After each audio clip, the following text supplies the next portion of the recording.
سلام، امیدوارم که حالتون خوب باشه. بچه‌ها یه نکته می‌خواستم در خصوص ماینر ترونیکس بهتون بگم.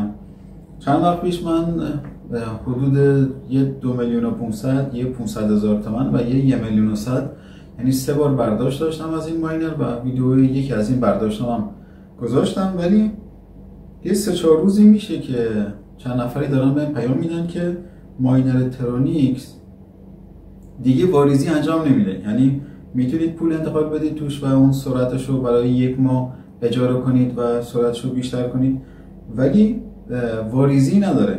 من پریروز یعنی 2 روز پیش 12 این تست کردم و همونجور که میبینید اینجا 32.5 هنوز برای من برداشت نشده، در صورتی که من توی ویدیو قبلیم فکر کنم گفتم بهتون حدوداً 40 دقیقه تا 1 ساعت طول کشید و از ماینر ترونیکس به صرافی نوبیتکس طول کشید، یعنی فکر کنم حدوداً 1 ساعت بود که واریز شد، ولی الان 48 ساعت هم رد شده و هنوز این برای من واریز نشده.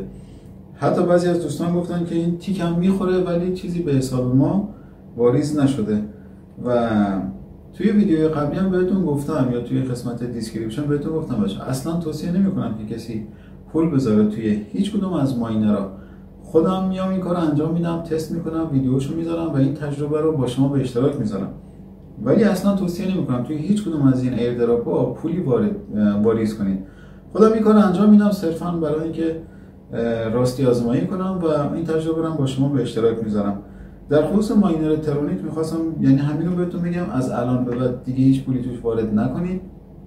الان میبینید برای منم البته خب 1 ماه تموم شده و سرعتش به 0 رسیده و هیچی درآمدزایی نداره برای من دیگه، یعنی چیزی برام برداشت نمیکنه.